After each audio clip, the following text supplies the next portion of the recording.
Libra, it's me, Stormy, and here's your annual horoscope for 2020. And Libra, what a year. Astrologically, we've got cool things going on. Saturn and Pluto conjuncting at the beginning of the year. Throughout the year, we've got Jupiter and Pluto conjuncting. We end the year with the great conjunction of Jupiter and Saturn, plus 6 eclipses this year, and every planet that can retrograde is going to this year. So it is quite the year, Libra, and you have got some intense focus, especially in the first part of the year, on all things that have to do with your workplace or your home place, your public life versus your private life. Not to mention we'll have Saturn taking a little jump into the energy of Aquarius in the beginning of the year. He'll retrograde and come out of that energy, but then he's going to make a solid tour in the energy of Aquarius, lighting up your 5th house. And I can tell you all about Saturn visiting your 5th house because I just finished a year of it. And so I will give you the tea. I will get you informed on everything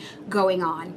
Now, first and foremost, right here at the beginning of the year, January 10th, we've got a lunar eclipse happening in the energy of Cancer. Now, this is at 20 degrees. So this is at the tip top of your chart.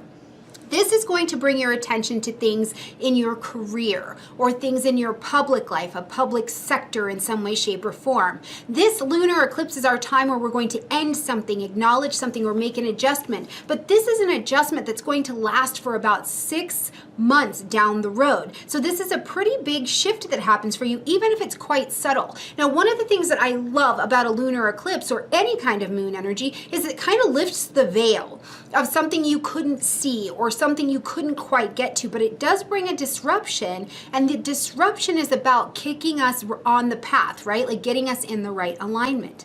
But on January 12th, we've got Pluto and Saturn coming together. And when these two heavy hitters dance together, this is kind of a big deal. It only happens about every 34 years. And when it does, it creates this kind of slow evolutionary process. And this will be in your 4th house, home, family, real estate, property. And these are the kind of things when these energies come together where Pluto's trying to help you die off in Phoenix, right? You die off one way so that you can live in another. And Saturn is leveling you up, giving you more responsibility, more discipline, things like this. But this can impact things, especially in the 10th and 4th house, in your own personal economic life. It can bring a little bit of what perceives to be a hardship in some way, shape, or form. So could there be a challenge with where you're living and that's keeping you blocked from these changes you're trying to make at work? Is there something happening with your actual physical house that you're having to put a little bit more money or a little bit more effort into in some way, shape, or form? In the 4th house, I always think about parents and family and women in your life as well. So this could be a time where what you're experiencing is it feels like loss, or it feels like a hardship in some way, shape, or form. But this is the thing about the Pluto-Saturn energy. What feels like the loss will be very quickly replaced by you being very prepared in this area. The universe never leaves a hole. It never leaves a hole. So whatever is shifting and changing here, just know it will be pretty quickly replaced by the benefits that are coming here as well. Not to mention we do have Jupiter traveling around through this energy as well. So this is going to bring some expansion. I think whatever's happening, I can tell you, be prepared. Use the energy of Jupiter. Use your wisdom. If you don't know how to handle a situation that's coming up between work and home, or your public life and your private life, seek wisdom, seek information, and that'll help you be prepared to move forward, especially for this first 6 months, okay? Mercury is going to retrograde 3 different times this year, per usual. It'll be in February, June, and October, and I will cover those in the monthly videos and their own separate videos as well. But what you can do is go back into my 2019 Mercury retrograde in your element video, because we're going to see much of the same kind of trend happening with that Mercury energy. So make sure you check that out. It's in the playlist for sure, okay? March 22nd, we've got Saturn moving into the energy of Aquarius, but this is for a short time. It's just a little snack, a little sneak peek of what's going to be happening. When Saturn moves into a new area of your chart or moves into a new sign, it's going to bring an energy of needing to level up. So it can come with responsibility. It can feel a little bit heavy at that time. You just notice this area of your life as starting to have a little bit more impact. Now, Saturn in the energy of Aquarius for you lands in the 5th house. And like I said, I just am getting through with this particular transit. And what this can look like, though, is it brings a focus of children or your childhood as well. I did so much shedding of my own youth, even as an adult, childish ideas that I had that just wouldn't work to take me forward. Because it's also a beginning. This is an energy of a beginning, a conception of something brand new in your life, a new business, new children, adoption, any of these kinds of things, your own expression come to the table. But Saturn is going to level you up. And to do that, you've got to take on a fair amount of accountability. Other things you could see happening with this energy is that maybe your children are going to college, or something's happening with your children that actually makes them quite expensive at this time. And yes, children are expensive, but it brings extra expense into your life, or it's extra time from you. It's extra self-sacrifice from you in different ways than it's been showing up before, but it certainly brings an area of maturity into your life around these things. Now, like I said, this is only going to be a short visit because Saturn's going to take some retrograde and get back into the energy of Capricorn. And it's almost like he backs up in there and says, did you take care of this area? And then when we get to December, Saturn will come forward again. So we'll talk about that in a minute. May 13th through June 25th, your ruling planet of Venus is going to retrograde in the energy of Gemini. Now, this is going to light up your 9th house space. Publishing, broadcasting, putting yourself out there in any way, shape, or form. Teaching, higher education, anything in higher education, things that have to do with the law could be presenting themselves here. But I also think of the 9th house primarily as the house of faith and our beliefs and what I believe, my morals, my ethics, what drives me, my moral compass, right?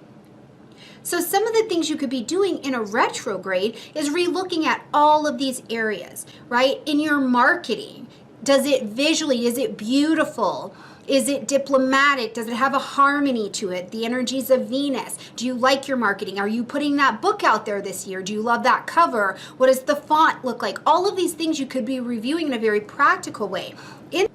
Also in the 9th house, if you have had a business relationship or a romantic relationship that has needed to be reviewed, and maybe it involves the law in some way, shape, or form, you could definitely be seeing yourself going back over one of these relationships from finances to romance as you're during this retrograde time, but certainly relooking over all sorts of connections to how you are expanded out in the world will be on the agenda. Now, June 5th, we're going to have a lunar eclipse in the energy of Sagittarius at 15 degrees. So this is already at that Venus retrograde time. We start to light up that 9th house. Now we're going to have some lighting up of the 3rd house, which these are your thinking houses, decision-making houses, how I communicate. So with this lunar eclipse happening here in your 3rd house, one of the things you could be doing is relooking over a contract, relooking over your website, going back to a book. You could be ending something so that you can start something else, but it will certainly give you a nice action-packed amount of energy to do something with as we move through this 3rd house, your siblings, your communications. Maybe this is a phenomenal time to begin studying something or putting out your own class even. This would be great for that. If you wanted to sell a house, buy a car, buying and selling are brilliant under this energy as well. Now, all throughout the year, we've got Jupiter and Pluto coming together 3 different times to give you some action-packed energy. It's like a focused, super, like cappuccino shot to help you get things done. So in April, June, and November, Jupiter and Pluto are going to come into conjunction with each other. And for you, this will light up issues in the 4th house. Now, I tell you that at this point because something that may have happened is things are happening in this 4th house for you. Jupiter and Pluto come along together in a conjunction, and you're able to take a big leap forward. Big action. You're really able to make some progress. It is focused. It is brilliant. It is a positive indicator that you have growth and you have motion in this particular area. So if you're looking to relocate so that you can work, if something's going on with a family member or something like that, look to these times to be taking action and making some really good decisions that will help you all year long. It is so focused. Don't miss out on that energy.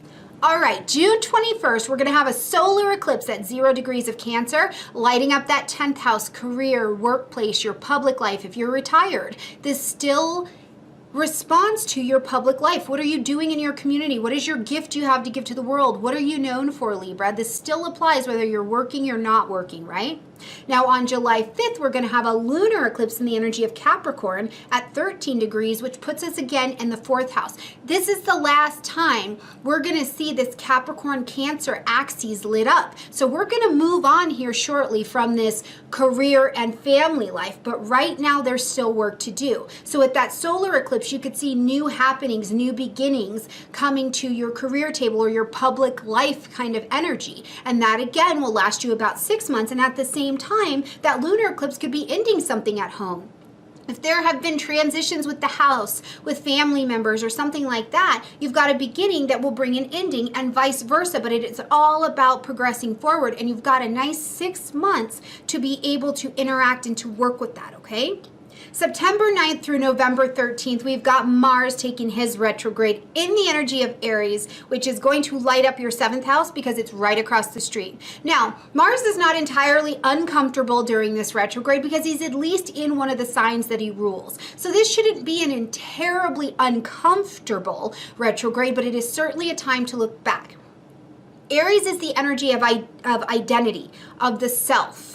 Of how I'm moving forward. Mars is the energy of action and energy. What am I putting my efforts into? What do I desire? We recommend that during a Mars retrograde, if you can avoid doing any surgeries or anything like that, that's a really good idea, as Mars and Aries are both the energies of war, of cutting, and when we go into surgery, the surgeon and the cutting that will happen both fall under this. But if you have to have surgery at this time, you do what you need to do. The universe has got your back, okay? But if you can avoid scheduling anything elective, we suggest that you do that.